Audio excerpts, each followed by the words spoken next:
ഗുരുവായൂർ അമ്പലത്തിൽ കിഴക്കേ നടയിൽ കാലപ്പഴക്കത്താൽ നശിച്ച മഞ്ജുളാൽ പുതുക്കി പണിയുന്നതിന്റെ ഭാഗമായി വെങ്കലത്തിലൊരുങ്ങുന്ന ഗരുഡശില്പത്തിന്റെ ആദ്യ കളിമണ്ണ് രൂപം വിലയിരുത്താൻ Devaswom chairman doctor V K Vijayan, ക്ഷേത്രം തന്ത്രി Brahmasree Dineshan Namboothiripad, administrator K P Vinayan, മെമ്പർമാരായ Gopinathan, Manoj, executive engineer M K Ashokan, sponsor Venu Kunnappilly, Unni Pavartty, Mottanmel Rajan എന്നിവർ ഉണ്ണി കാനായിയുടെ പണിപ്പുരയിലെത്തി. 8 അടി ഉയരമുള്ള ഗരുഡശില്പത്തിന് 16 അടി വീതിയാണ് ഉള്ളത്. 4 മാസം സമയമെടുത്ത് പൂർത്തിയാക്കിയ കളിമണ്ണ് ഗരുഡശില്പം 3 മാസം കൊണ്ട് വെങ്കലത്തിൽ പൂർത്തിയാകും. മുമ്പ് ഇത് പൂർത്തിയാക്കുന്നതിന് മുമ്പ് തന്നെ ഇതിന്റെ രൂപം ഇങ്ങനെയൊക്കെ ആയിരിക്കും എന്നുള്ളത് ഞങ്ങൾക്ക് പൂർണ്ണമായും മനസ്സിലാക്കാൻ കഴിഞ്ഞു. എന്ന് മാത്രമല്ല, ഞങ്ങളെല്ലാവരും വളരെ സംതൃപ്തരാണ്. ഇത് മണ്ണിൽ ചെയ്തപ്പോൾ തന്നെ ഇത്രയും ഒരു പെർഫെക്ഷൻ ഉണ്ടെങ്കിൽ തീർച്ചയായിട്ടും അത് ചളയിലേക്ക് മാറുമ്പോൾ അതിന്റെ പെർഫെക്ഷൻ ഒന്നുകൂടി വർദ്ധിക്കുമെന്നാണ് നമുക്ക് മനസ്സിലാവുന്നത്. കണക്ക് പ്രകാരം കാഴ്ചഭാഗം വളരെ ഭംഗിയായിട്ടുണ്ട്. അളവിലും വ്യത്യാസങ്ങളൊന്നും കാഴ്ചയിൽ തോന്നണില്ല. ഓരോരോ അംഗഭാഗങ്ങളും നോക്കുമ്പോഴും വളരെ കൃത്യതയോടുകൂടി ഇപ്പോൾ ചെയ്തിട്ടുണ്ട് അയാള്.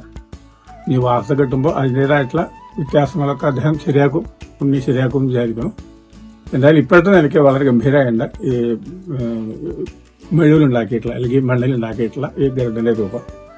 അത് ഗുരുവായൂരപ്പന്റെ ഒരു അനുഗ്രഹം തന്നെ പറയാൻ വയ്ക്കും. ഇത്രയും വളരെ വൃത്തിയായിട്ട് ചെയ്യാൻ അയാൾക്ക് സാധിച്ചത് ഗുരുവായൂരപ്പന്റെ ഒരു അനുഗ്രഹം കൊണ്ടാണ്.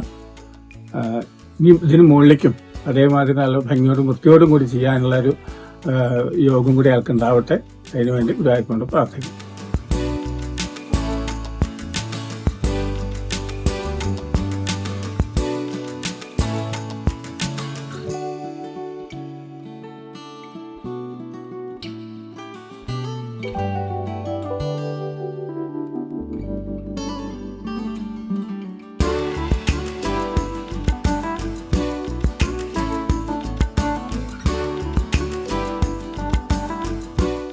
കേരളത്തിലെ ഏറ്റവും വലിയ വെങ്കലത്തിൽ തീർക്കുന്ന ഗരുഡ ശില്പമായിരിക്കും മഞ്ജുളാൽ ശില്പമെന്ന് ശില്പി ഉണ്ണി കാനായി പറഞ്ഞു.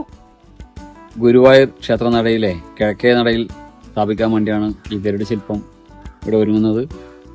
ഇപ്പം കളിമണ്ണിൽ പൂർത്തിയായ ഗരുഡ ശില്പത്തിന്റെ ഉയരം 8 അടി ഉയരവും അതുപോലെ ചിറകിൽ നിന്ന് ചിറകിലേക്ക് 16 അടി നീളവുമുണ്ട്. 2 മാസം സമയത്താണ് ഇപ്പം കളിമണ്ണിൽ ഈ ഗരുഡ ശില്പം പൂർത്തിയാക്കിയത്. ഇനി വെങ്കലത്തിലേക്ക് കാസ്റ്റ് ചെയ്യാനുള്ള തയ്യാറെടുപ്പിലാണ്. ഈ വരുന്ന 2 മാസത്തിനുള്ളിൽ വെങ്കലത്തിലേക്ക് കാസ്റ്റ് ചെയ്ത് ഇത് അനാച്ഛാദനം ചെയ്യാനുള്ള തയ്യാറെടുപ്പിനും കൂടെയാണ് സംഘാടകർ. കാലപ്പഴക്കത്താൽ നശിച്ച മഞ്ജുളാൽ തറയിൽ അതിന്റെ മുന്നിൽ സ്ഥാപിക്കാനാണ് ഈ ശില്പം ഒരുക്കുന്നത്. പഴയ ഗരുഡ ശില്പത്തിന്റെ അതേ അളവിൽ തന്നെയാണ് പുതിയ ശില്പവും ഒരുക്കുന്നത്. ഗരുഡ ശില്പത്തിന് സമീപം പൂമാല എടുത്തു നിൽക്കുന്ന കുട്ടിയായ മഞ്ജുളയുടെ ശില്പവും ഒരുങ്ങുന്നുണ്ട്. ശില്പനിർമ്മാണത്തിന് സഹായികളായി Suresh Ammanappara, Vinesh K, Balan Pacheni, Biju K, Abhijith T K, Anurag A, Arjun T K എന്നിവരും ഉണ്ടായിരുന്നു.